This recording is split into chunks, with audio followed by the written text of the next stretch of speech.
Maximum కళ్ళు మూసుకొని ఆరాధన చేస్తూ ఉండండి. పక్క వారి కోసం ఆలోచించొద్దు. మీరు దేవుడితో సహవాసం చేయాల్సిన సమయం.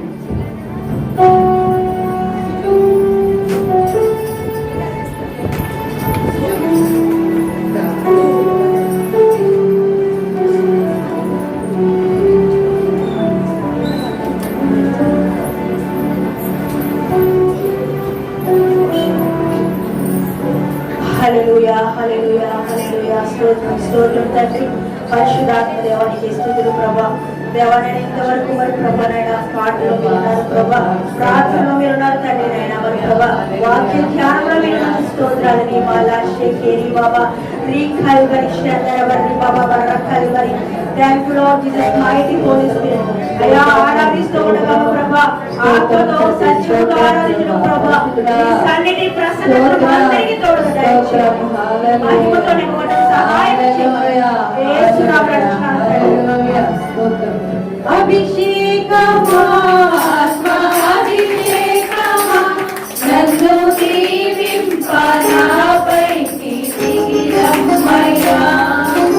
అభిషేకమా ఆత్మ అభిషేకమా నన్ను దీవింపనాపైకి దిగిరమ్మయ్యా.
అవును తండ్రి, ఈ రోజు మీరు నా సజీవంగా ఉన్నారని కూడా కేవలం మీ దయాన్ని కృప ప్రభు నా దేవా. అయ్యా కృత లేఖనాన్ని మా జీవితంలో ఉంచండి ప్రభు. కృతజ్ఞతతో మేము ఇంకానైనా ప్రభు నమ్మకంగా ఉండకు సహాయం చేయండి. మా సంఘాలన్నింటినీ కూడా ఆయుధపరచండి ప్రభు. ఎవరు కూడా ప్రయత్నించలేదు ప్రభు. అలక్ష్యముగా ప్రభు నిలబడడానికి వీల్లేదు ప్రభు. ప్రతి ఒక్క హృదయాన్ని ప్రభునైనా పరిశీలించేవాడు మాట్లాడండి. ఇప్పుడే మీరు మాట్లాడుతున్నారు ప్రభా, ఇప్పుడే మీరు దయచేస్తున్నారు తండ్రి. ఈ అగ్ని చేత ప్రతి ఒక్కరిని మీరు తాకుతున్నందుకు స్తోత్రాలు ప్రభా. మీ మహిమతో నింపబడ్డ ప్రభా, ఈ వీరులకు అభిషేకించమని ప్రభా. రాయని వాళ్ళతో కూడా మీరు మాట్లాడండి. అలాగే మరి ప్రభునైనా ప్రతిష్టపడుతున్నాయి ప్రభా. అయ్యా అనేక మందిని మీరు సిద్ధపడుతున్నందుకు వందనాలు తండ్రి. అనేకమైన ఆత్మలను సన్నిధిలోకి తోడుకొస్తున్నందుకు Lord, we call by thank you Lord, this is mighty Holy Spirit. నీకే స్తోత్రాలు చెల్లిస్తున్నాను తండ్రి. ఈ అగ్ని చేత ప్రభా బలమైనటువంటి ఆత్మాభిషేకంతో ప్రభా ప్రతి ఒక్కరిని మీరు సంధిస్తున్నందుకు వందనాలు. యేసునామములో ఆరాధన సమర్పిస్తున్నాము తండ్రి. ఆమేన్. హల్లెలూయా.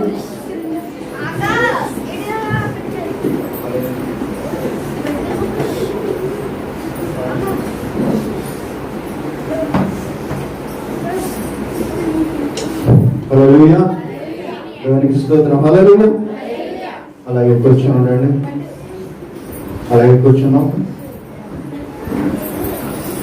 వాక్యంలోకి వెళ్దాం. చదవద్దు చిన్నపిల్లలు. ఒక మాట అడుగుతాను. జకర్యా, మీ శామ్యూల్కి ఏం ట్రీట్మెంట్ ఇచ్చావు? మీ శామ్యూల్కి ఏ మందు వేసావు? మిగిలిన వాళ్ళకి కూడా చెప్దామని ఆ సూత్రం ఏదో, ఆ మంత్రం ఏదో, మందు ఏదో. ఈ వారం చాలా సైలెంట్ గా ఉన్నాడు శామ్యూల్. దేవుని స్తోత్రం. హల్లెలూయా. ఓకే, ఈ ఆరాధన మా ప్రతి ఒక్కరిని మమ్మల్ని తాకింది అన్నవాళ్ళు ఎంతమంది? ఆరాధన మా హృదయాలను తాకింది, మేము ఆశీర్వదింపడ్డామన్నాడు ఎంతమంది ఈ ఆరాధన ద్వారా? దేవునికి స్తోత్రం. హల్లెలూయా. ఇక్కడ ఒక సూత్రం మనం తెలుసుకోవాలి. మన చేతులు కనుక మనం బంధించి వేసుకుంటే దేవుడు, మన హృదయాన్ని కనుక మనం మూసి వేసుకుంటే దేవుడు మాట్లాడాడు. మన హృదయాన్ని తెరవాలి, నోరుని తెరవాలి. ప్రతి ఒక్కరు కూడా, నేను చూశాను చిన్నపిల్లలు కొంతమంది ఆరాధన చేస్తున్నారు ఆత్మతోటి, కొంతమంది చేతులు కట్టుకుని అలా చూస్తున్నారు, మిగిలిన వాళ్ళు ఏం చేస్తున్నారు. అది చెయ్యు. మీరు మర్చిపోండి, మీకు మాత్రమే సంబంధించింది. మీరు దేవుడు సన్నిధిలో ఉన్నారు, మిగిలిన వాడు పక్కన కూడా ఎవరు లేరు. దేవుడి సన్నిధికి వచ్చినప్పుడు చేయాల్సిన పని ఏంటండి? అంతే కదా. దేవుడికి స్తోత్రం. హల్లెలూయా. హల్లెలూయా. ఇదే ఆత్మతోటి మనం దేవుని వాక్యంలోకి వెళ్దాం. ఈరోజు ఇద్దరు వ్యక్తుల్ని మీకు చూపించబోతున్నాను. ఇద్దరు వ్యక్తులు బైబిల్ నుంచి, కొత్త నిబంధన నుంచి ఒకరు, పాత నిబంధన నుంచి ఒకరు. ఆ తర్వాత ఈ ప్రసంగానికి టాపిక్ ఏంటన్నది మీరే దాన్ని చెప్పాలి. అది కూడా క్వశ్చన్స్ పెడతాను నేను. దేవునికి స్తోత్రం. హల్లెలూయా. క్రిస్మస్ వస్తుంది కదండి. క్రిస్మస్ గురించి అసలు ప్రకటన చేయాలి, నేను చేయలేదు. అది సరే వాక్యంలో మాట్లాడదామని. క్రిస్మస్ ఈ సంవత్సరం కరోనా వల్ల బయట మీటింగ్ పెట్టకూడదు అని అనడం జరిగింది. నిన్న దినాన నేను పాస్టర్ ఫెలోషిప్కి వెళ్ళాను.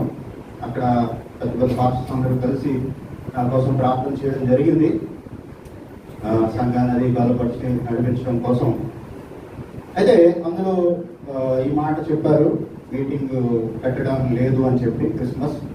అయితే నేను అమ్మ కలిసి ఏమనుకున్నామంటే 24వ తారీఖు ఇక్కడ చిన్నపిల్లల క్రిస్మస్ ఆరాధన జరుగుతుంది. అంటే చిన్నపిల్లలు అంటే మీరు రాత్రులేదని మీరు అనుకోవద్దు, మీరందరూ రావాలి. పిల్లల యొక్క క్రిస్మస్ నాటికలు అన్నీ ఉంటాయి ఇక్కడ. అక్కడ ఏమైతే జరిగేవో అవన్నీ ఇక్కడ జరుగుతాయి. 24వ రాత్రి ప్రతి ఒక్కరూ రావాలి, ఎవరు మర్చిపోవద్దు. మీ పిల్లలు ఏ విధంగా సిద్ధపడ్డారో, ఏమేమి చేయబోతున్నారో అన్ని మీరు చూడాలి. ఇంకా చిన్నపిల్లలు ఉన్నారు. రేపటి నుంచి మన నాని వాళ్ళ పిల్లలు, తర్వాత వచ్చే సంవత్సరం తను కూడా రావాలి. లేకపోతే ఇప్పుడే మరియమ్మ ఆ పుట్టలో పడుకోబెట్టాల్సి వస్తుందేమో. చిన్న చిన్న ఏజ్ లాగా. దేవునికి స్తోత్రం, హల్లెలూయా. ఓకే, ఆ తర్వాత 25వ తారీఖు నార్మల్గా ఇక్కడ ఆరాధన జరుగుతుంది. ఆ ఆరాధన అయిపోయిన తర్వాత చిన్న ప్రేమ విందు ఇక్కడే ఉంటుంది.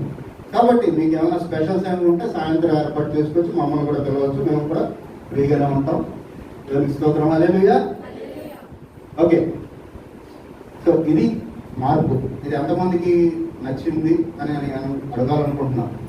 24 సాయంత్రం క్రిస్మస్ ఉంటుంది, కాకపోతే పిల్లలు ఇక్కడ క్రిస్మస్ ఆరాధన జరిపిస్తారు.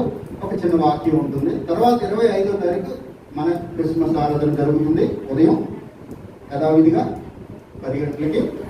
అది అయిపోయినంటే ఒక చిన్న ప్రేమ విందు ఉంటుంది. ఓకే, పర్ఫెక్ట్, బాగుంది కదా. గమనిస్తాం. క్రిస్మస్ వస్తుంది కాబట్టి కొంచెం క్రిస్మస్ గురించి కొన్ని మాటలు మనం చదువుకుంటూ ఉంటాం. క్రిస్మస్ అనగానే ఫస్ట్ గుర్తొచ్చేది ఎవరండి? చెప్పాలి. మరియమ్మ అన్నారు. ఎవరు మరియమ్మనంట? దేవుడికి స్తోత్రం, హల్లెలూయా. మరియమ్మ కోసం ఒకసారి చదువుదాం. లూకా సువార్త 1వ అధ్యాయం తీయండి. లూకా సువార్త 1వ అధ్యాయం 46-47 వచనాలు చదవండి. అప్పుడు మరియా ఇట్లా, నేను నా ప్రాణము ప్రభువును ఘనపరచుచున్నది, ఆయన తన దాసురాలి దీనస్థితిని కటాక్షించను. ఇప్పుడు ఏమంటుందామే? నా ప్రాణము ప్రభువును ఘనపరచుచున్నది. ఉండమ్మా, నా ప్రాణం ఏం చేస్తుంది? ప్రభువును ఘనపరచుచున్నది. మరియ యొక్క మాట ఎవరితోటండి? ఎవరితో చెప్పగలరా? చెప్పాలి.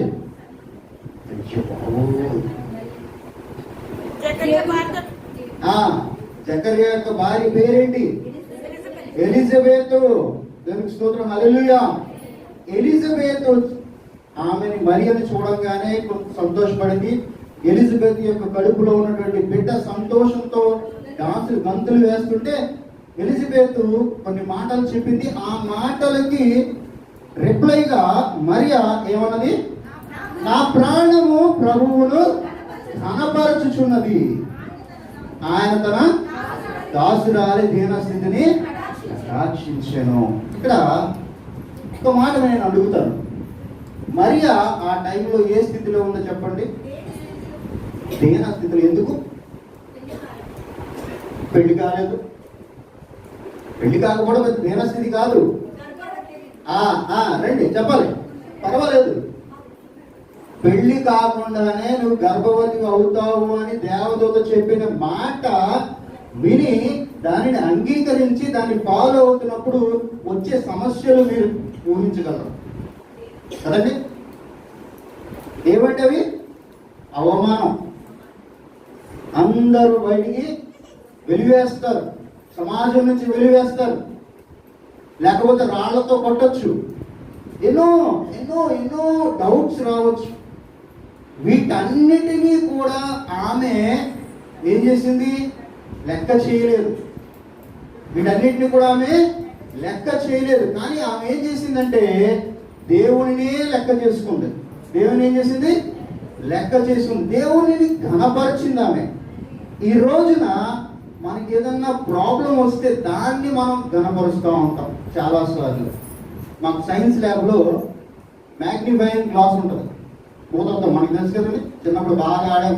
అప్పుడప్పుడు ఆకుల మీద కాగితాల మీద సూర్యుడస్ వేసి అవి దాన్ని కాల్చడం అనేది జరిగింది. ఒక్కసారి అయితే తాటాకిళ్ళు కూడా కాల్చే ఉంటారు. నన్ను గుర్తొచ్చింది, కత్తి గుళ్ళు జరిగింది. ఏం జరగలేదు అక్కడికి.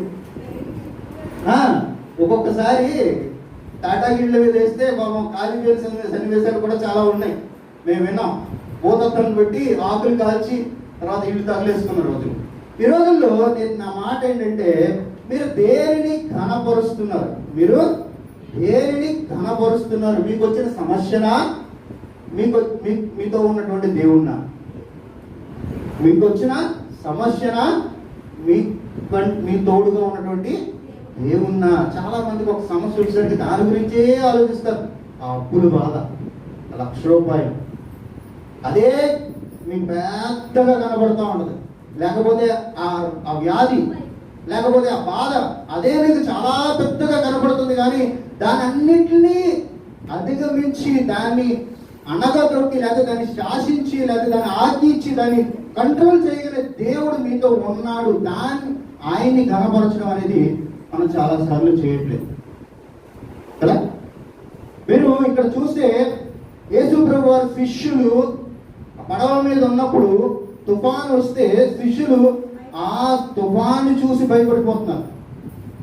కానీ యేసు ప్రభు వారు మనతోటే ఉన్నాడు, ఇన్ని అద్భుతాలు చేసినటువంటి వ్యక్తి మనతో ఉన్నాడు అన్న సంగతి గ్రహించట్లేదు కదా. ఎవరు తీస్తారు ఈ వాక్యం? మత్తయి సువార్త 8వ అధ్యాయం, మార్కు సువార్త 4వ అధ్యాయం. ఒక్క నిమిషం అమ్మ, మార్కు సువార్తలో రండి, 4వ అధ్యాయం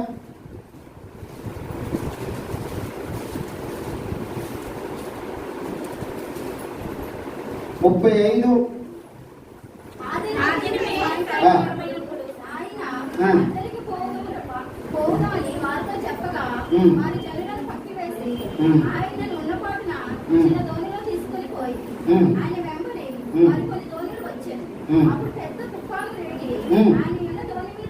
ఆయన దోణి మీద అలలు కొట్టినందున దోణి నిండిపోయాను. దోణి అమరమున అలగడ మీద అలవాల్చుకొని నిద్రించుచుండెను. వారు ఆయనను లేపి, బోధకుడా మేము నశించిపోతున్నాం. మనకి ఏదైనా కొత్త విషయం ఇక్కడ మనం మాట్లాడే మాట ఏంటంటే, బాబు నాకు ఆ ప్రాబ్లం వచ్చింది, నాకు ఆ రోగం వచ్చింది, నేను నశించిపోతున్నాను అనే తలంపే కానీ మనం దేవుణ్ణి కనపరచట్లేదు. ఇక్కడ చిన్న నాకు బాగా నిన్నే విన్నాను అన్నమాట. ఇదివరకు కూడా ఒకసారి చదివాను. ఒక దైవ సేవకుడు కొత్తగా పెళ్ళైన మరుసటి నెలలోనే ఆయనకి సువార్త నిమిత్తం వేరే దేశానికి వెళ్ళాల్సి వచ్చింది. సువార్త నిమిత్తం వేరే దేశానికి వెళ్ళాలి. భార్యను తీసుకుని ఓడలో ప్రయాణం అయ్యాడు. అప్పట్లో ఓడలు కదండి, ఇప్పుడంటే ఫ్లైట్స్ అవి వచ్చేసినాయి కదా. అప్పట్లో వేరే దేశాలు వెళ్ళాలంటే ఎక్కువగా ఓడలో ప్రయాణించాలి, నెలలు ప్రయాణం చేయాలి. అయితే వాడెక్కారు. ఈయన చాలా స్ట్రాంగ్, చాలా పెద్ద బలమైనటువంటి విశ్వాసి. కానీ భార్య అంతగా బలం లేనటువంటి ఆమె విశ్వాసురాలు. వాడ సముద్రంలో ప్రయాణం చేస్తున్నప్పుడు సడన్ గా వాతావరణం మారిపోయింది. పెద్ద తుఫాను రావడం జరిగింది. పెద్ద తుఫాను, వాడ అటు ఇటు అలా కొట్టుకొని పోతూ ఉంది. ఈమె టెన్షన్ పడటం మొదలెట్టింది. ఆయన చెప్తున్నాడు, అమ్మా నువ్వు గాబరపడకు, అంత మనం క్షేమంగా వెళ్తాం, దేవుడు అక్కడ సువార్త చేయించుకుంటాడు అని అంటున్నాడు. కానీ భార్య వినట్లేదు. పొద్దున్న సాయంత్రం అన్ని పొద్దున్న ఏంటంటే రాత్రి అసలు నిద్ర లేదా, బాగా ఇలాగా అయిపోతున్నాం, పైనుంచి మన దగ్గర కింద పడిపోతున్నాం, షిప్లో ఉంటుంది కదండి ఇబ్బంది. అలాగా అని ఆయన సంటేస్తుంది. ఒకరోజు ఆమె ఎలాగోలా పొద్దున్నే లేచి చూసేసరికి పక్కనే భర్త లేడు, ఇంకా గాబర పడిపోయింది, ఎక్కడికి వెళ్ళిపోయాడు. బయటకు వచ్చి అలా వాష్రూమ్ దగ్గర చూసేసరికి ఆయన శుభ్రంగా పాట పాడుకుంటా గడ్డం తీసుకుంటాడంట. పాట పాడుకుంటే ఏం చేస్తాడు ఆయన? గడ్డం తీసుకుంటే ఆవిడకి చాలా కోపం వచ్చింది. ఇంత పడవ అల్లడెళ్ళిపోతుంది, అలలో చాలా ప్రమాదంగా ఉంది, ఈయనేమో శుభ్రంగా పాటలు పాడుకుంటా చక్కగా మేకప్ అవుతున్నాడు అని చెప్పి ఆయన పట్టుకుని భుజం ఇలా పట్టుకుని గుంజేసి, ఇంకా టెన్షన్ లేదా అంటే ఆయన కోపం వచ్చి ఆ ప్లేట్ తీసి పేక మీద పెట్టాడండి. అసలు సేవకు అలా చేయొచ్చా? చేయకూడదు. అయితే ఈమె వెంటనే రియాక్షన్ ఏముంటుందండి? చెప్పాలి, గట్టి చెప్పాలి, పర్లేదు. భయపడలేదామె, నవ్వుతుందామె. అంతవరకు టెన్షన్లో ఉన్న ఆమె నేను చంపేస్తాను అని చెప్పి అతను పాస్టర్ గారు ఇలా అనేసరికి ఆమె ఏం చేస్తుంది? నవ్వుతుంది. అదేంటి నవ్వుతున్నావు అన్నాడు ఆయన. మరి ఏంటండి, లేకపోతే మీరేమో ఇంత ప్రేమించి నన్ను పెళ్లి చేసుకున్నారు, మీరు నన్ను ఎలా చంపేస్తారండి అని నవ్వుతుంది. అప్పుడు అన్నాడు, మరి పిచ్చిదానా, నన్ను ప్రేమించి నన్ను సువార్తకి పిలిచినటువంటి ఆ దేవాది దేవుడు నన్ను ఈ అలలో ఎలా చంపేస్తాడు? దేవుని స్తోత్రం, హల్లెలూయా అని చెప్పి ఆయన చెప్పేసరికి అప్పుడు ఆమె అర్థం చేసుకోండి. ఈ రోజున నీ కాలుకి దెబ్బ తగిలిందనో, లేకపోతే నీ ఫైనాన్షియల్గా నీకు ఆర్థికంగా నీకు ఏదో ప్రాబ్లం వచ్చిందనో, నువ్వు దేవుడు నన్ను చూడలేదని కానీ, దేవుడు నన్ను విడిచిపెట్టేశాడని కానీ అని నువ్వు అనుకుంటే గనక అది మన యొక్క బలహీనత. మన యొక్క ఆత్మీయ స్థితిలో మనం ఉన్నటువంటి తక్కువదనం. దాన్ని కొంచెం పైకి, ఒక స్టెప్ పైకి తీసుకెళ్తాం. ఎవరిని కనపరచాలి మనం? దేవుని కనపరచు. అక్కడ వాళ్ళు ప్రభువా మేము నశించిపోతాం, నువ్వు మంచి నిద్రలో ఉన్నావు అని వాళ్ళు అంటున్నారు. వాళ్ళందరూ మత్తయి సువార్తలో ఇందాక చదివి అందుకైనా అల్ప విశ్వాసులారా అంటున్నాడు. ఈ రోజున కనుక నీవు కనుక నీ పరిస్థితిని చూసి, నీ పరిస్థితిని భూతత్వంలో పెట్టుకుని పెద్దగా ఊహించుకుంటే ఆయన నీతో అనేది మాట అల్ప విశ్వాసులారా. ఇప్పుడు నీవు నేను మనందరం కూడా ఆలోచించాల్సిందండి, మనం అల్ప విశ్వాసులమా అధిక విశ్వాసులమా? ఏమో రాఘవం గారు, మనం అల్ప విశ్వాసులమా అధిక విశ్వాసులమా? ఎంతది అది మనం డిసైడ్ చేసుకో. కాబట్టి మనం మనకున్న ఎదురుగా ఉన్నటువంటి సమస్యని ఎవరితో పోల్చుకోవాలి? మన యొక్క సృష్టికర్తతో పోల్చుకోవాలి. దేవునికి స్తోత్రం, హల్లెలూయా. దీనికి బెస్ట్ ఎగ్జాంపుల్ పాత నిబంధనలోకి వెళ్తే ఇందాక ఒక పాట పాడారు ఆరాధనలో. దేవునికి స్తోత్రం, హల్లెలూయా. నాకు ప్రసంగానికి కరెక్ట్ గా సరిపడినటువంటి పాట కానీ, అంకులు ఆయన ఉపవాసం గురించి మాట్లాడారు, పాట పాడారు. అలాగే ఆరాధన పాట కూడా అదే జరుగుతుంది. వెళ్దాం పాత నిబంధనలోకి ఒకసారి వెళ్దాం. ఫస్ట్ సమూయేలుకు రాసిన మొదటి గ్రంథం 17వ అధ్యాయం నుంచి. సమూయేలు మొదటి గ్రంథం 17వ అధ్యాయం నుంచి ఏ వచ్చిన చదువుతున్నా తల్లి? 8వ వచ్చిన చదువు.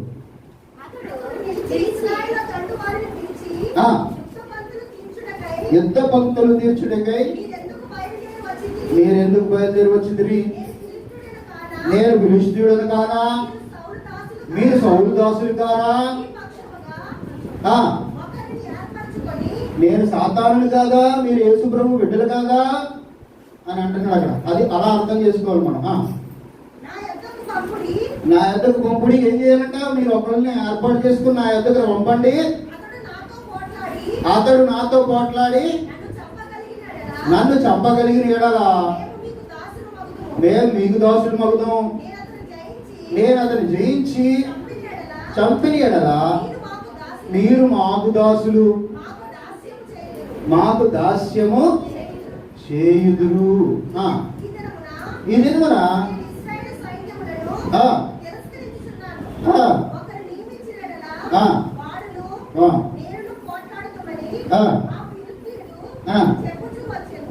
ఎంతవరకు అయిందమ్మా? 11 వరకు అయిందా? 11 కూడా చదువు ఒకసారి. సౌలును ఇశ్రాయేలీయులను ఆ ఫిలిష్తీయుల మాటలు విని బహుభీతులయ్యారు. ఇది సాతాను మనకి ప్రదర్శించే ప్రదర్శన.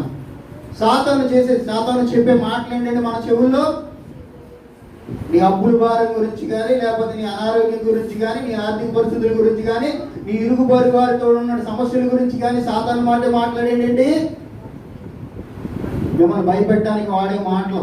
రండి యుద్ధం చేయండి అని చెప్పి పెద్ద గొలియాతు ఎంత పెద్దడండి ఆయన? 6 అడుగులు 6 మూరలమ్మా. 6 అడుగులు కాదు, మూరంటే అడుగున్నారా కదా? అంతే కదండి, అడుగున్నారన్నా మూరంటే. అవునమ్మా, 6 మూరలంటే 6 అడుగులు కాదు.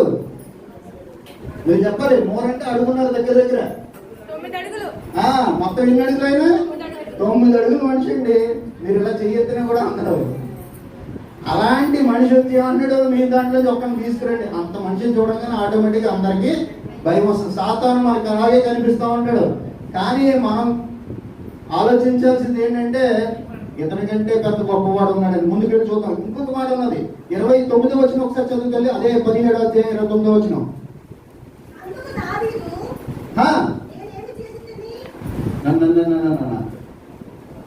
ఓకే, 26వ వచనం ఒకసారి చదువుతుంది. 20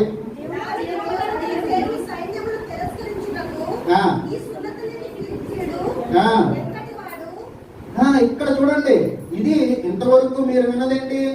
సాతాను లేకపోతే గొలియాతు యొక్క మాట. ఇప్పుడు దేవుని నమ్ముకున్నటువంటి ఒక చిన్న బాలుని మాట ఏంటది? 26వ వచనంలో, జీవము గల దేవుని సైన్యమును తిరస్కరించుటకు ఈ సున్నతి లేనివాడు ఏ పాటి వాడు. మీరు అనాలి, ఈ సమస్య ఏంటిది? నా దేవుణ్ణి, ఇంత బలమైనటువంటి దేవుణ్ణి తిరస్కరించడానికి ఈ సమస్య ఎటువంటిది అనే మాట మీ నోట్లోంచి రావాలి. లేకపోతే మనం అల్ప విశ్వాసులము అని అనిపించుకుంటాం. ఏమనిపించుకుంటాం? అల్ప విశ్వాసులము అనిపించుకుంటాం. ఇక్కడ మీరు చూస్తే ఇజ్రాయేలీలు ఎవరిని కనపరుస్తున్నారు? గొలియాతుని కనపరుస్తున్నారు. అక్కడ గొలియాతు యొక్క బలాన్ని కనపరుస్తున్నారు. అతని చేతిలో ఉన్నటువంటి కత్తిని బలపరుస్తున్నారు. అతని చేతిలో ఉన్నటువంటి ఈటని కనపరుస్తున్నారు. కానీ దావీదు ఏం చేస్తున్నాడు? దేవుణ్ణి కనపరుస్తున్నాడు. ఈ రోజున నాకు అనిపిస్తూ ఉంటుంది, సమస్య చాలా పెద్దది అని అనిపిస్తూ ఉంటాయి. కానీ ఎప్పుడైతే నువ్వు ప్రార్థన చేసుకుని అడుగు ముందుకు పెడతావో ఆ సమస్య నీ దేవుని కంటే చాలా చిన్నది. Very simple. మీకు చెప్తాను, మొన్న ముంబైలో ఇలాగే మా యాక్టివిటీ, అది ఎంత పెద్దదంటే మొత్తం కంట్రీలో ఉన్నటువంటి అందరూ కూడా ఒక నెల రోజుల నుంచి వర్క్ చేస్తున్నారు దాని మీద. ఇది ఎలా చేయాలి ఎలా చేస్తారని. వారం రోజుల క్రితం ఇక్కడే కూర్చున్నాను, మా కంట్రీ హెడ్ ఆయన ఫోన్ మొత్తం మీటింగ్లో అంటున్నారు, ఈ ప్రోగ్రామ్ ఎవరు నడిపిస్తారని. నేను అన్నాను, నేను లీడ్ చేస్తాను. ఇది ఓకే, శామ్యుల్ లీడ్ చేస్తాడు.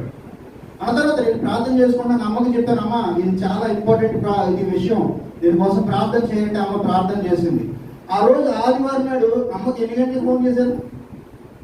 ఉదయం. అప్పటికి నేను రెడీ అయిపోయి వెళ్తున్నాను. 4 గంటలకి నేను వెళ్తున్నాను. ఎక్కడికి? సైడ్కి వెళ్తున్నాను. ఉదయం 4 గంటలకి వెళ్తా. అమ్మకు ఫోన్ చేశాను.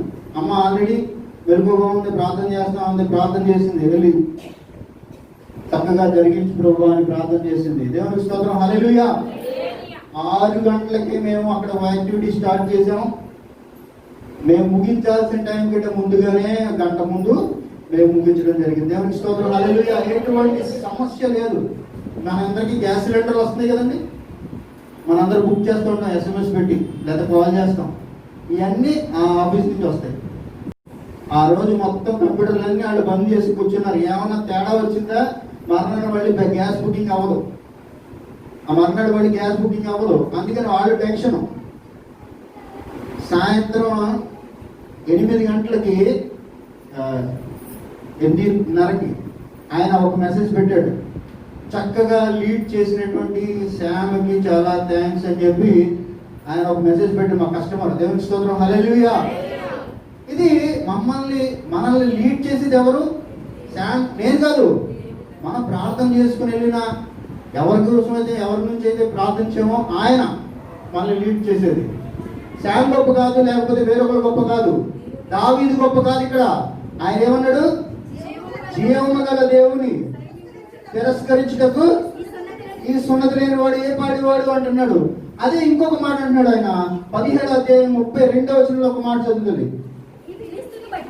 ఈ ఫిలిష్తీయుని బట్టి ఎవరి మనస్సును ఏమన్నాడమ్మా? కృంగ నిమిత్తము లేదు అంటున్నాడు. మళ్ళీ ఒకసారి చదువు. ఈ ఫిలిష్తీయుని నిమిత్తము ఎవరి మనస్సును కృంగ నిమిత్తం లేదు. ఇక్కడ వాక్యాన్ని మార్చకూడదు, కానీ ఇక్కడ నేను చెప్తున్నాను, మీరు ఒక్కసారి ఆలోచించండి. ఈ సమస్యలు ఏమన్నా మీ దగ్గర? ఇప్పుడు మీరు చెప్పాలి, ఈ వ్యాధి నిమిత్తము నా మనసు కృంగ నిమిత్తం లేదు, ఈ సమస్య నిమిత్తము నా మనసు కృంగ నిమిత్తము లేదు అని మీకు మీరు ఒకసారి చెప్పుకోవాలి. అంటే కరెక్టనా? దేవుని స్తోత్రం, హల్లెలూయా. నీ కళ్ళ ముందు ఏ సమస్య కనబడినా సరే దాని నిమిత్తము నీవు కృంగపడాల్సిన అవసరం లేదు, నిమిత్తం లేదు. ఎందుకంటే మన యొక్క దేవుడు మనకి తోడుగా ఉన్నాడు. 45వ వచనం కూడా ఒకసారి చదువుతుంది.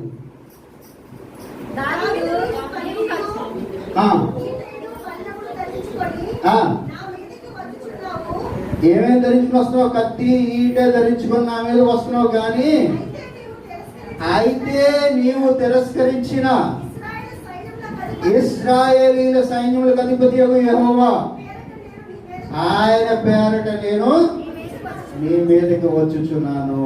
ఇక్కడ గణపరచాల్సింది ఎవరిని? దేవుణ్ణి గణపరచాలి. నా పాయింట్ నేనే చెప్పేస్తున్నాను మీకు. నువ్వు ఈ రోజున ఎవరిని గణపరుస్తున్నావు, లేకపోతే ఎవరిని హెచ్చిస్తున్నావు? నీ సమస్యన్నా లేకపోతే దేవుణ్ణా? నువ్వు ఏది హెచ్చిస్తే వాళ్ళే బాగుపడతారు కదండి, కదా? ఏం చూసాం అంకుల్? అంతేనా? మీకు 2 కుక్క పిల్లలు ఉన్నాయనుకోండి, తెల్లదానికి మంచిగా పాలేసి నల్లదానికి పాలు వేయకుండా పెంచారనుకోండి, తెల్లది బలంగా తయారవుతుంది, నల్లది పక్కగా కనబడుతూ ఉంటుంది. మీరే పెంచారు అది, అంతేనా? ఆ రెండింటికి యుద్ధం పెడితే ఎవరు నెక్కుతారు? బలంగా ఉన్నదే నెక్కుతుంది. అలాగే మీరు దేవుణ్ణి మీరు కనపరిస్తే, దేవుణ్ణి బలపరిస్తే, దేవుణ్ణి హెచ్చిస్తే మీ జీవితంలో దేవుడు కార్యాలు చేస్తాడు. లేదా మీరు సాతానుని కానీ సమస్యల్ని కానీ హెచ్చించుకుంటా వాటిని గనపరుచుకుంటా వాటిని పూజించుకుంటా వెళ్తే ఇన్ని సమస్యలు ఉన్నాయేమో అనుకుంటా ఉంటే అవే మిమ్మల్ని బలహీనపరుస్తూ ఉంటాయి. కాబట్టి ఈ రోజున మనం జ్ఞాపకం చేసుకోవాల్సింది ఏంటంటే, మీరు దేనిని హెచ్చిస్తున్నారు, దేనిని మీరు ఘనపరుస్తున్నారు, దేనిని మీరు పూజిస్తున్నారు, మీరు జ్ఞాపకం చేసుకోవాలి. ఇంకొక మాట చెప్పాలంటే, దేనిని మీరు సాధకం చేస్తున్నారు, దేనిని మీరు సాధకం చేస్తున్నారు. ఒకసారి తిమోతి రాసిన మొదటి పత్రికలోకి రండి, 4వ అధ్యాయంలోకి. దేవునికి స్తోత్రం. హల్లెలూయా, హల్లెలూయా, హల్లెలూయా. 4వ అధ్యాయంలోకి 7వ వచనం తీయమ్మా.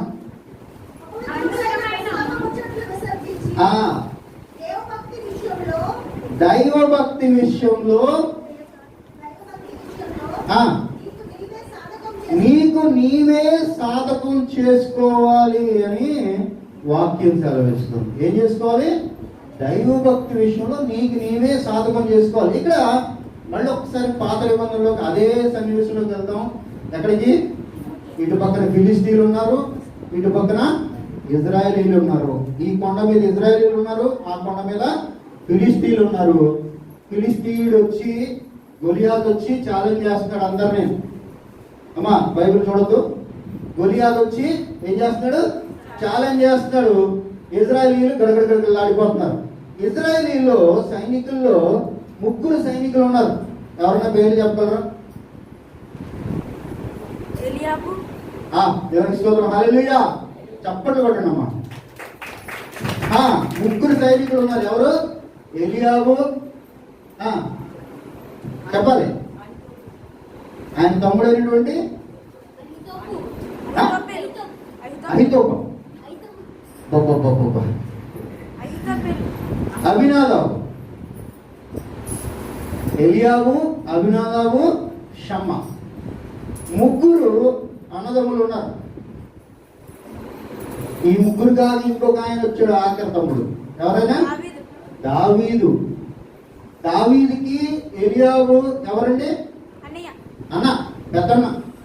ఆయన చూడంగానే సమూయేలు అనుకున్నాడు, ఈయనే దేవుడు ఏర్పాటు చేసుకున్నటువంటి సేవకుడేమో, రాజేమో అని అనుకున్నాడు. అనుకుని అభిషేకం చేద్దాం అనుకుంటే దేవుడు అన్నాడు, 10 రూపాయలు చూడండి, నేనేం చూస్తాను? హృదయాంతరంగాన్ని చూస్తాను అని ఆయన తిరస్కరించాడు. ఈ తిరస్కరింపబడిన 3 ఎక్కడున్నారు? సైన్యంలో ఉన్నారు. వీళ్ళు కూడా గడగడలాడిపోతున్నారు. వాళ్ళ ఇంటిలో ఉన్నటువంటి ఒక చిన్న వ్యక్తి, దావీదు పెద్ద పొడుగు కాదు, షార్ట్, పెద్ద స్ట్రాంగ్ ఏం కాదు. అయినా అతని యొక్క ఆలోచనకి దావీదు యొక్క ఎలియాబు యొక్క ఆలోచనకి ఎంత డిఫరెన్స్ ఉందండి. చాలా సార్లు ఒక చిన్న సమస్యను పట్టుకొని ఏమవుతా ఉంటామంటే మనం గడగడగల్లా ఆడిపోతూ ఉంటాం. కానీ నువ్వు ఎప్పుడైతే నీ దేవుడిని గణపరుస్తావో, దావీదు ఏం చేసేవాడు?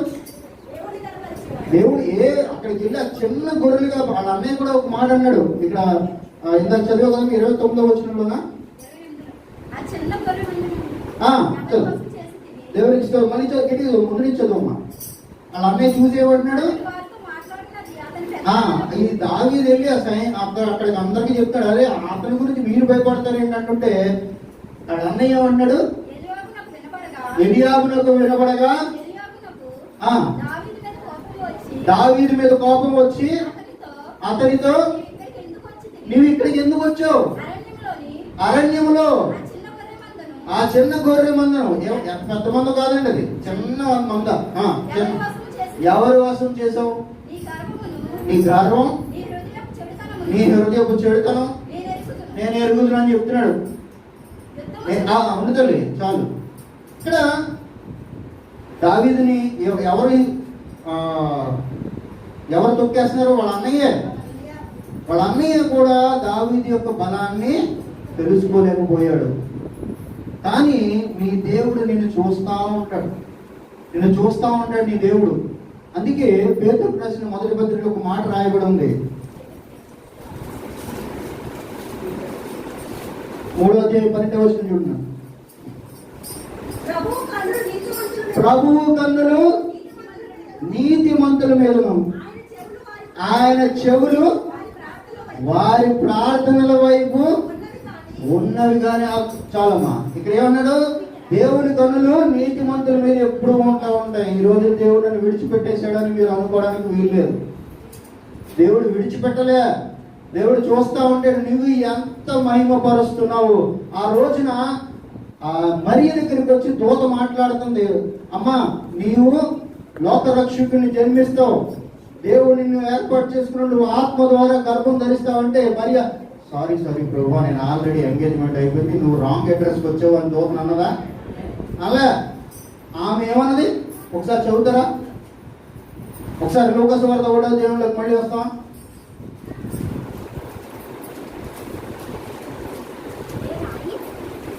అందుకు మరియా, ఇదిగో ప్రభు దాసురాలను నీ మాట చొప్పున నాకు జరుగును గాక అని అన్నది. 1వ అధ్యాయం 38వ వచనం. ఈ పాటికి సండే స్కూల్ పిల్లలు టక్కమని చెప్పాలి. ఇదిగో ప్రభు దాసురాలను నీ మాట చొప్పున నాకు జరుగును గాక అన్నది. అంతేగాని రాంగ్ అడ్రస్ అంతా ప్రభు ఈ సమస్య వచ్చింది నాకే ఎందుకు వచ్చింది అని నీవు అంటున్నావా? రాంగ్ అడ్రస్ లో వచ్చేసింది ప్రభు ఈ సమస్య, రాంగ్ అడ్రస్ కి పంపించేసావు. నాకు కాదు ప్రభు, నేను ముమ్మారు ప్రార్థన చేస్తున్నాను, అతనికి పంపించాలి. అతను 2 సార్లు ప్రార్థన చేస్తాడు, ఒకసారి ప్రార్థన చేస్తాడు, లేకపోతే అసలు ప్రార్థన చేయడం, లేకపోతే చర్చికి రావాలి సరే, కానీ అతని దగ్గరికి వెళ్ళాలి ప్రభు, నా దగ్గరికి వచ్చిందని అంటున్నావా? ఏమాయ్ అసలు ఈ వారం నేను సాక్ష్యాలు ఇవ్వాలి, మర్చిపోయాలి.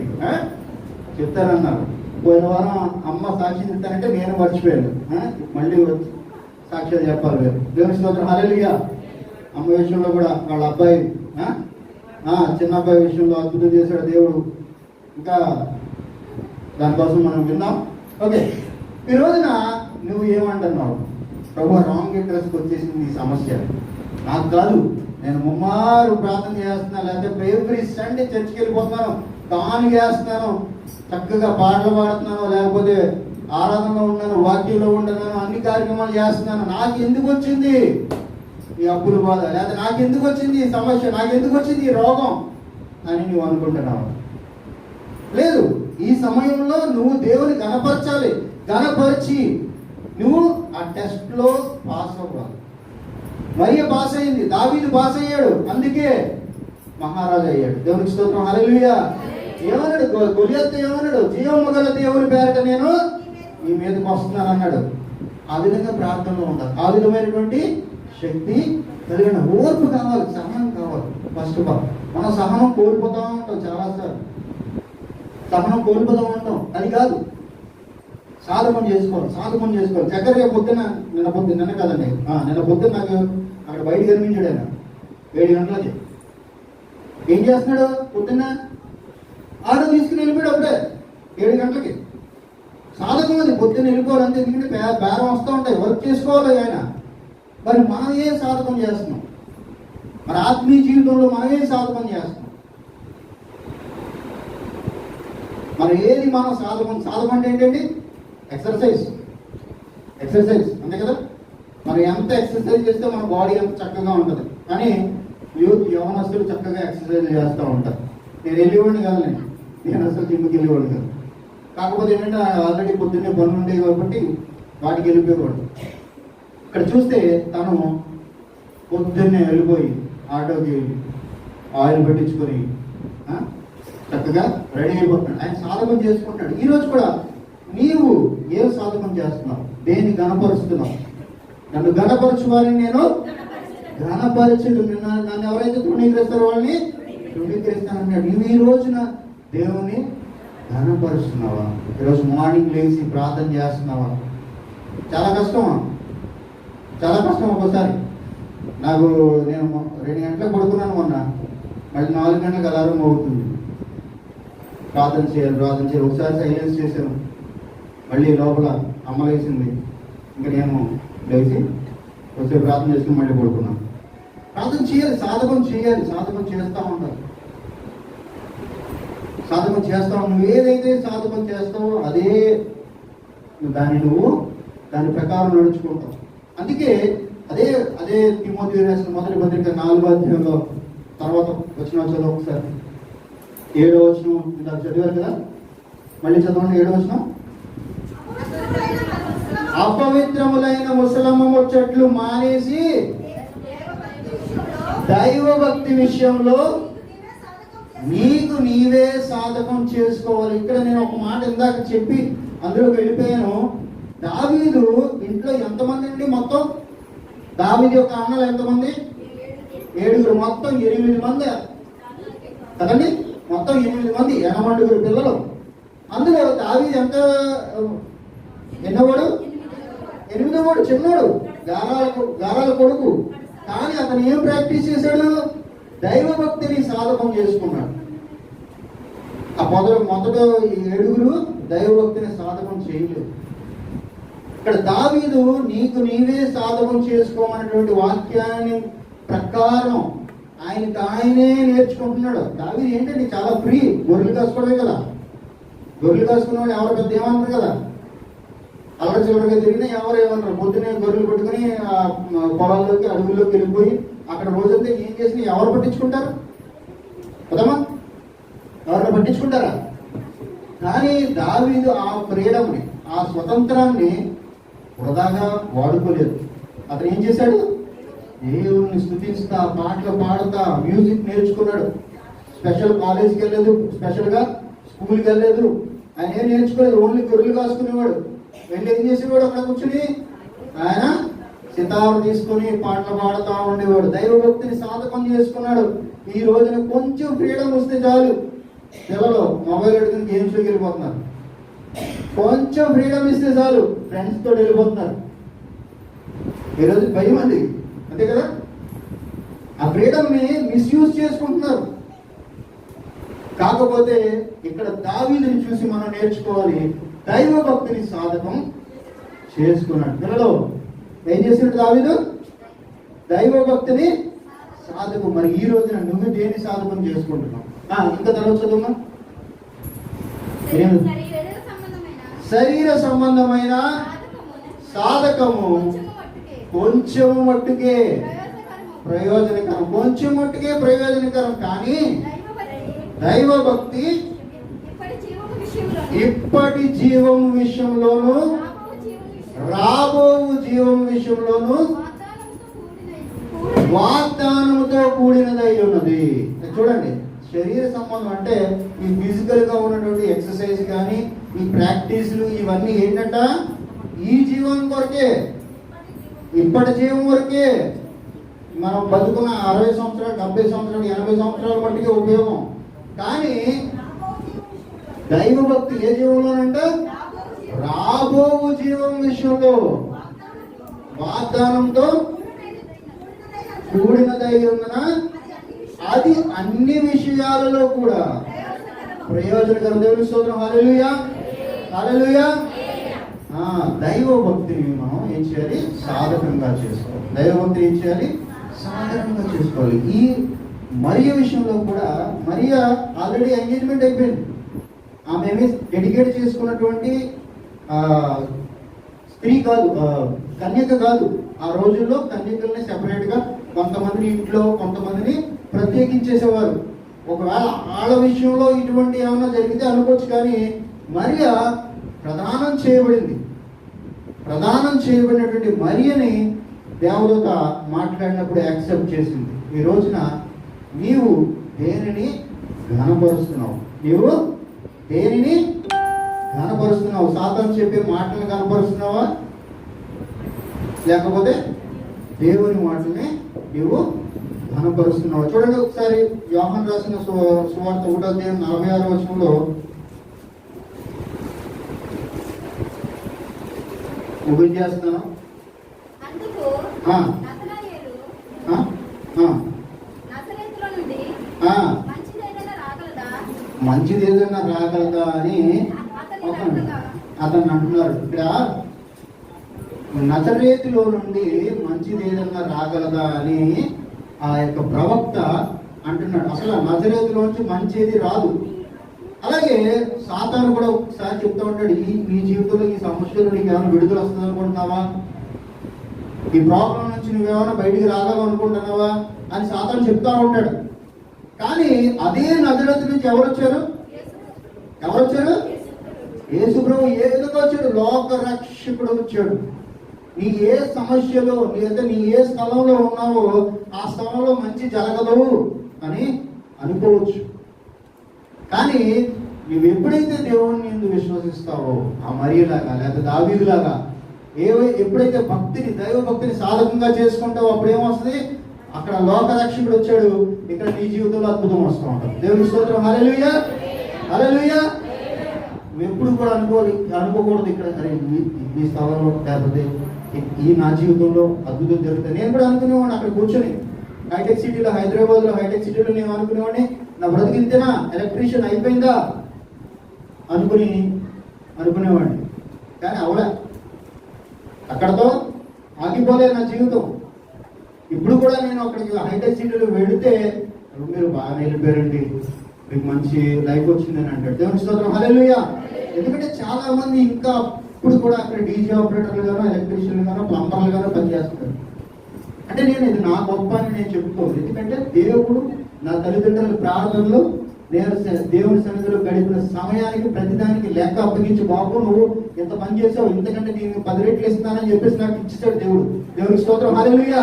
ఇప్పుడు నేను చేయాల్సిన పని ఏంటంటే ఆయన సేవలు ఇంకా బలంగా నేను సాగించుకుంటా వెళ్ళాలి, నమ్మకంగా ఉండాలి. అంతే. ఆయన ప్రణాళిక ఎప్పుడో 10, 20, 30 సంవత్సరాల క్రితం జరిగిపోయింది. నా విషయంలో 20 సంవత్సరాల క్రితమే చేశాడు. హైటెక్ సిటీలో నేను కరెక్ట్గా చెప్పగలను, ఆగస్ట్ 2004 ఆగస్టులో నేను అక్కడికి వెళ్ళాను. ఆగస్ట్ నుంచి ఫిబ్రవరి వరకు నేను అక్కడ ఉన్నాను. ఫిబ్రవరి 26వ తారీఖు వరకు నేను అక్కడ ఉన్నాను. 2005 6 నెలలు మాత్రం ఉన్నాను.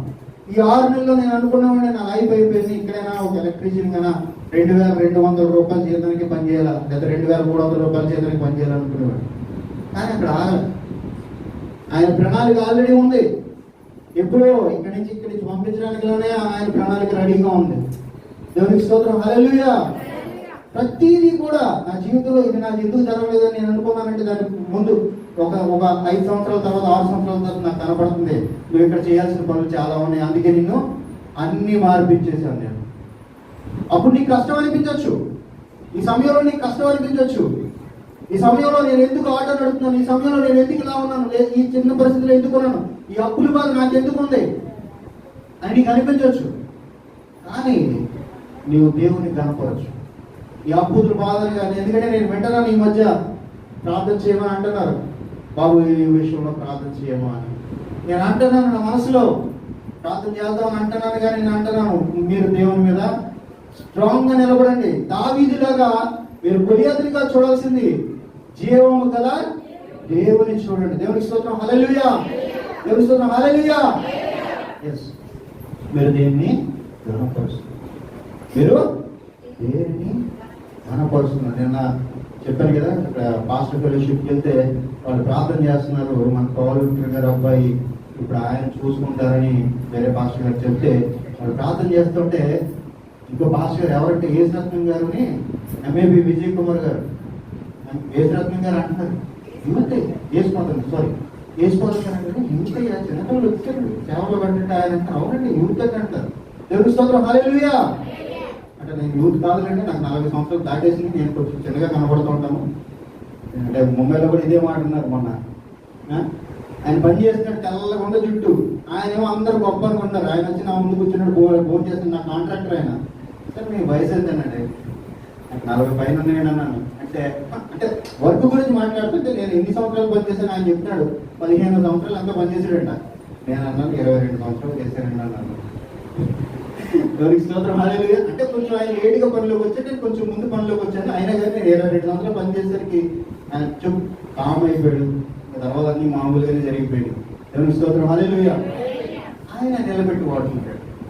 ఆయన సింహాల నోళ్ళ నుంచి గొర్రెలను తప్పించిన దేవుడు ఎవరి చేత? చిన్న బాలుడైనటువంటి దావీదు చేత. గొర్రె పిల్లని దేని నుంచి కాపాడాడు? సింహాల నుంచి కాపాడాడు. అలాగే ఎలుగుబంటిని, అసలు సింహంతో ఫైట్ చేయడం అదొక పెద్దది, ఎలుగుబంటితో ఫైట్ చేయడం ఇంకా పెద్దది. అది చాలా చాలా సీరియస్ గా ఫైట్ చేస్తుంది ఎలుగుబంటి.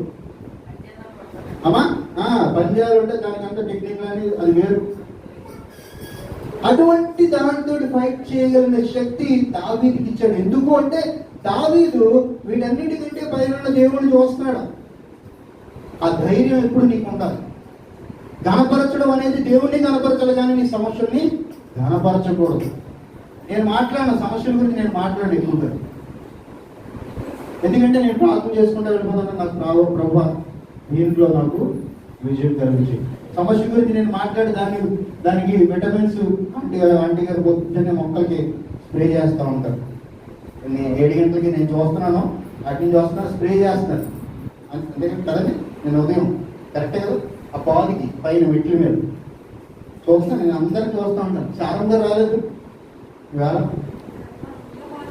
చరమా నేను ఇంకా వస్తే అడుగుదాం అనుకున్నాను, చేపలు కూడా వండేశారా. ఇందాకే పొద్దున్న కనిపించారు ఆవిడ చేపలు పట్టుకున్నప్పుడు. చేపలు పట్టుకొచ్చారు. అందరినీ అబ్జర్వ్ చేస్తూ ఉంటారు. ఓకే, దేవునికి స్తోత్రం, హల్లెలూయా. అబ్జర్వ్ చేస్తానంటే మిమ్మల్ని వేరే కాదు. ఓకే, కాబట్టి దేవుడు ప్రతి ఒక్కరిని వాచ్ చేస్తూ ఉంటారు. ఆంటీ గారు మొక్కలకి ఏం చేస్తుంటారు? ఎరువులు పెడతా ఉంటారు, వాటిని పెంచుతూ ఉంటారు చక్కగా. మీరు కూడా సాధకం చేయాలి, మీరు పెంచుతూ ఉండాలి. వేటిని? దైవభక్తిని. ఏం చేయాలి? దైవభక్తిని. ఈ రోజున ఆ మాట మరలా నేను మీకు జ్ఞాపకం చేస్తున్నాను. మీరు గుర్తు చేసుకోవాల్సిన విషయం ఏంటంటే పేతురు రాసిన మొదటి పత్రిక 3వ అధ్యాయం 12వ వచనంలో ప్రభువు కనులు నీతిమంతుల మీదను ఆయన చెవులు వారి యొక్క ప్రార్థన వైపు ఉంటాయి. ఈ రోజున మీరు అనుకోవద్దు ప్రభువు నా వైపు చూడలేదని, లేదా మీరు అనుకోవద్దు నా మనవులు వినట్లేదని. ఎందుకంటే ఆయన చెవులు ఎప్పుడు కూడా మీ ప్రార్థన వైపు ఉన్నాయి. కాకపోతే సమయం కోసం ఆయన వెయిట్ చేస్తున్నాడు. మీ యొక్క ఓర్పుని ఆయన చూస్తున్నాడు. ఒక ఆఖరి ఒక్క వచనం చదువుతాను. 77వ కీర్తన 77వ కీర్తనలో వెళ్దాం. 10వ వచనం ఒకసారి చదవమ్మా. అందుకు నేను ఇలా అనుకుంటున్నాను, మహోన్నతిని దక్షిణ హస్తము ఏమైందండి? మారిపోయింది. దేవుడు మారిపోయింది, నన్ను చూడట్లేదు. నా శ్రమని నన్ను చూడట్లేదు అని నేను అనుకుంటున్నాను. దానికి కారణం ఏంటంట? నాకు కలిగిన శ్రమయే కారణం. ఆ శ్రమ వల్ల నేను అనుకుంటున్నాను. అది మనం గుర్తుంచుకోవాలి. ఈ రోజున నువ్వు దేవుడు నన్ను చూడట్లేదు అనుకుంటున్నావు అంటే అది నీ శ్రమ. అంతేగాని దేవుడు నిన్ను చూడ కాదు, చూస్తున్నాడు. ఇక్కడ రాయబడి ఉంది, నీతిమంతుల మీద ఆయన యొక్క కన్నులు ఎప్పుడూ ఉంటున్నాయి, ఎప్పుడూ ఉంటున్నాయి. నీ నీతిమంతుల మీద ఆయన కన్నులు, ఆయన చెవులు ఎప్పుడు కూడా ప్రార్థన వైపు. మీ ప్రార్థన ఇందాక శ్రీనుని వాక్యం చదవమంటే 91వ కీర్తన ఎక్కడ నీకు అన్న చోటల్లో నాకు అని చదువుకుంటూ వచ్చాడు. దేవునికి స్తోత్రం, హల్లెలూయా. చక్కగా ఆయన నీకు అన్నమాట నాకు అని పెట్టుకున్నాడు. మనం కూడా వాక్యాన్ని చదువుతున్నప్పుడు ఇది వాళ్ళు రాసిన దానికంటే మనం రాసుకుంటున్నాం, లేదా మనం చదువుకుంటున్నాం. నాకు జరిగింది అని చెప్పి చదువుకుంటుంటే మరి ఎక్కువగా ఉపయోగకరంగా ఉంటది. మళ్ళీ ఒకసారి చదువుతున్నారు అదే మాట. అందుకు నేను ఇలాగ అనుకుంటున్నాను, ఆ, ఆ, నాకు కలిగిన శ్రమయే కారణము. ఆ. దేవునికి స్తోత్రం. ఇంకొక 11వ వచనం కూడా చూడు. యెహోవా చేసిన కార్యములను పూర్వము జరిగిన నీ ఆశ్చర్య కార్యములను నేను మనస్సునకు తెచ్చుకుందును. అంటే ఎప్పుడు ఏం చేయాలంటే మన మనస్సు కనుక బలహీనపడి ఇలాగా దేవుడు నన్ను మనల్ని వదిలేసాడని అనుకుంటే మనం ఏం చేయాలంటే ముందు జ్ఞాపకం చేసుకోవాలి. ఏంటి? నేను ఏ విధంగా రక్షించాడు ఆ రోజున. ఇప్పుడు నీ చిన్న కొడుకు ప్రాబ్లం వచ్చిందని అనుకుంటే ఈ పెద్ద కొడుకుని ఎలా రక్షించాడో ఒకసారి జ్ఞాపకం చేసుకోవాలి. ఈ చిన్న కాలుకి రాయి తగిలింది అని అనుకున్నప్పుడు నువ్వు ఏం జ్ఞాపకం చేసుకోవాలంటే ఆ రోజు నువ్వు పడిపోయినప్పుడు కాలు ఇరిగిపోకుండా దేవుడు నిన్ను ఎలా కాపాడాడో అది జ్ఞాపకం చేసుకోవాలి. దేవునికి స్తోత్రం. హల్లెలూయా. అప్పుడే నీ ఆత్మీయ స్థితి ఎలా ఉంటుందంటే బలంగా ఉంటుంది. లేకపోతే ఎలా ఉంటుందంటే నెమ్మదిగా ఆత్మలోంచి దిగజారిపోవడం జరుగుతూ ఉంటుంది. ఆత్మలోంచి దిగజారిపోవడం అది మనకి వద్దు. యూత్తో నేను అన్నాను, మీరు ఇంకా విశ్వాసం గురించి లేకపోతే చిన్ని పాలు పెట్టి పెంచాల్సిన ఆ స్థితిలో లేరు. మీరు ఇప్పుడు ఎలా ఉన్నారంటే బలంగా బిర్యానీ తినేలాగా ఉన్నారు, అంతే కదండి. ఇంకా చిన్న ఆహారం తిని పెట్టి పాలు బ్యారెక్స్లు పెట్టి మిమ్మల్ని విశ్వాసం నమ్ముకోండి, దేవుడు ఆయన మాటలు నేను మాట్లాడకూడదు, అవునే కదా. మళ్ళీ అడుగుతాను, ఈ మాట మాకు ఉపయోగకరంగా ఉందన్న వాడు అంటున్నాను. దేవునికి స్తోత్రం. హల్లెలూయా. ఎస్, మనం ఫస్ట్ ఆఫ్ ఆల్ ఎవరిని నేను దేవుని కనపరుస్తున్నానా లేకపోతే నాకున్న సమస్యని కనపరుస్తున్నానా? నేను దేవాది దేవుడిని కనపరుస్తున్నానా లేకపోతే నాకున్నటువంటి అనారోగ్యాన్ని కనపరుస్తున్నాను? దాన్నే చూసుకుని కృంగిపోతున్నాను. అక్కడ ఏమన్నాడు దావీదు, మీరు దీన్ని చూసి కృంగిపోవడం అవసరం లేదు, కలవరపడాల్సిన అవసరం లేదు అని దావీదు ఎవరితో అంటున్నాడు? రాజుతో అంటున్నాడు. మనుషులతో చెప్పడం వేరండి, రాజు దగ్గరికి వెళ్ళి చెప్పాలంటే చాలా కష్టం. గట్స్ ఉండాలి, ధైర్యం ఉండాలి. ఎప్పుడైనా దావీదు వెళ్ళి అలాంటి గొలియాతుని ఎప్పుడైనా కొట్టలేదు.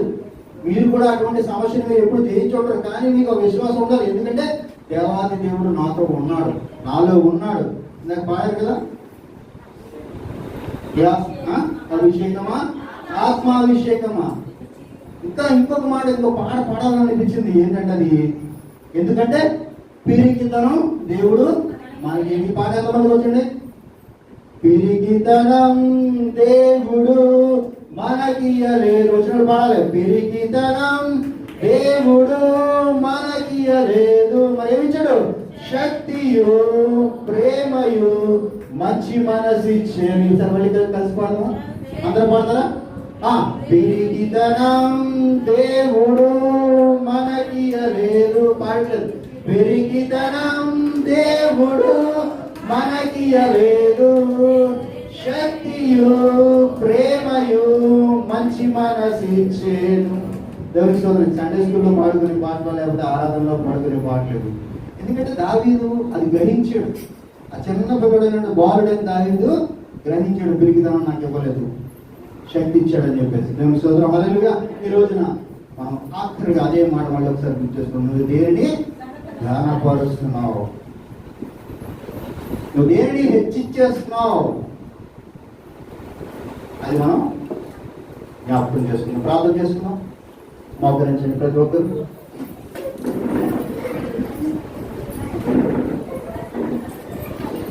ప్రతి ఒక్కరు ప్రార్థనగా ఉండాలి.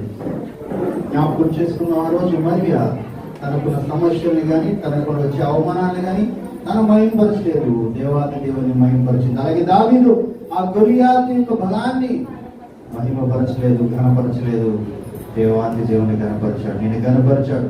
ప్రార్థన చేసుకున్న ప్రతి ఒక్కరు మౌనంగా ఉండద్దు, ప్రార్థనగా ఉండదు. ప్రభువా, ఈ రోజున నాకున్న సమస్యను చూసి నేను భయపడుచున్నాను, కలవరపడుచున్నాను. దాన్ని ఇప్పటి నుంచి కలవరపడాల్సిన అవసరం లేదు, ఎందుకంటే దాన్ని నువ్వు ఆల్రెడీ సిలువలో తొక్కి వేశావు. దేవుని స్తోత్రం. ప్రతి ఒక్కరు ప్రార్థనలో ఉన్నాం, ప్రార్థన చేసుకున్నాం. ప్రభువా, నాకున్న ఈ సమస్య గొలియాతు వలె నా ముందుకు వచ్చి ఛాలెంజ్ చేస్తున్న సమస్య, ఆ అనారోగ్యం, ఆ యొక్క ఆర్థిక సమస్య నా మీదకి వచ్చి ఛాలెంజ్ చేస్తుంది. ప్రభువా, నేను జీవము గల దేవుని నామం ఉన్నదాన్ని ఇప్పుడే దాన్ని ఎదుర్కొంటున్నానని చెప్పి ప్రార్థన చేసుకున్నాం. ప్రతి ఒక్కరు కూడా ప్రార్థన, ప్రతి ఒక్కరి 2 నిమిషాల సమయం ఇస్తున్నాను. ప్రతి ఒక్కరు ప్రార్థన చేసుకోండి. మీ హృదయాలు కదల్చండి. ప్రభువా నీవు జీవము కలిగిన దేవుడు నాయన, నేను నీ మీద ఆధారపడి వీటినన్నిటినీ అధిగమిస్తున్నాను, అన్నిటినీ ప్రభా జయిస్తున్నాను. ఎస్, ప్రతి ఒక్క ప్రార్థన ఎందుకంటే పెరిగితనం మనకి ఇవ్వలేదు, శక్తియు ప్రేమయు మంచి మనసాన్ని మనకి ఇచ్చాడు. ప్రభువా గడిచిన వారమంతా కూడా ఎన్నో శ్రమలలో, అవమానాలలో ఆయన అనారోగ్యంతో నేను పోరాడాను. ఇక నుంచి నేను పోరాడటం, ఎందుకంటే నీవు నా నిమిత్తము నా ముందు నిలబడే దేవుడు అని ప్రార్థన చేసుకున్నాను. ప్రతి ఒక్కరు ఈ మనసుతో చెప్పండి, అల్ప విశ్వాసిని కాను నేను, అధిక విశ్వాసంతో నా దేవుడు నాతో ఉన్నాడు, నా రక్షకుడు నాలో ఉన్నాడు, నాలో ఆత్మను పెట్టాడు, దాని ద్వారా నేను జయించగలనటువంటి ఒక దృఢమైన మాట మీకు మీరే చెప్పుకోండి. ఆ దావీదు ఆ రాజుతో అంటున్నాడు, కలవరపడాల్సిన పని లేదు ఇతని నిమిత్తం అని. మీతో మీరు చెప్పుకోండి, ఇక్కడి నుంచి నేను కలవరపడాల్సిన పని లేదు, నా రక్షకుడు నాతో ఉన్నాడు, దేవాది దేవుడు నాతో ఉన్నాడు అని చెప్పి. స్తోత్రం. పరిశుద్ధానికి వందనాలు, స్తుతి స్తోత్రాలు చెల్లిస్తున్నాం స్వామి. ఈ యొక్క ఉదయకాల సమయంలో ఆరాధనలో ప్రభు మీరు ఉన్నారు. తండ్రి, స్తుతుల సింహాసనం మీద ఆస్తులు మీరు మాతో ఉన్నారు, మాలో ఉన్నారు నాయన. మమ్మల్ని నడిపించారు, బలపరిచారు, మీకు స్తోత్రాలు. అలాగే నా తండ్రి ఆరాధనలో మీరు ఉన్నారు, మా ఆత్మను నా తండ్రి కదిలింప చేశారు, మీకు స్తోత్రాలు చెల్లిస్తున్నాం స్వామి. అలాగే వాక్యం ద్వారా మీరు మాతో మాట్లాడారు, ప్రతి ఒక్కరితో మాట్లాడారు, ప్రతి ఒక్కరిని బలపరిచారు, మమ్మల్ని సిద్ధపరిచారు. మీకు వందనాలు స్తోత్రాలు చెల్లించుకొచ్చున్నాం తండ్రి. ఇక్కడ దావీదు నిన్ను ఘనపరిచాడు, దావీదు నిన్ను మహిమపరిచాడు. అందుకే యుద్ధం యెహోవాదే అంటూ అతని తలను ఛేదించింది. ఈ రోజు నా యుద్ధం యెహోవాదే, నాది కాదు, నా దేవునిదే. ఈ సమస్య మీద ఆ యుద్ధం యెహోవాదే, నాది కాదు, నేను కాదు పోరాడుంది అని ప్రతి ఒక్కరు కూడా బలమైనటువంటి ప్రార్థన యోధుల వలె చేస్తున్నందుకు నీకు వందనాలు స్తోత్రాలు చేస్తున్నాను. అలాగే ఈ వారంలో జరిగేటువంటి కార్యక్రమాల విషయంలో ప్రభావ, ఉపవాస కూడికల్లో ప్రభావ మీరు ఉండి మీరే మహిమ తెచ్చుకోనకపోవచ్చున్నారు, మీకు స్తోత్రాలు చేస్తున్నాను. ప్రభావం బలపరచండి, స్థిరపరచండి. ముఖ్యంగా ప్రభా బిడ్డలునైనా ఎన్నో సమస్యల్లో ఉన్నారు ప్రభా, నేను చూస్తూ ఉన్నాం తండ్రి. మీరు చూస్తూ ఊరుకునే దేవుడు కాదు, తగిన సమయంలో వారికి కావలసిన విడుదల, కావలసిన జయము మీరు దయచేస్తున్నారు. అందరూ కూడా మీకు వందనాలు స్తోత్రాలు చెల్లిస్తున్నాను స్వామి. వేరే మహిమ తెచ్చుకోమని ఈ కార్యక్రమాన్ని అంతటా కూడా ప్రభు మీ చేతులకు అప్పగించుకొచ్చున్నాను. మీరు సహాయం చేయమని సమస్త మహిమకర్త ప్రభావాలు చేస్తున్నాను, అడుగుతున్నాను. ఆమేన్.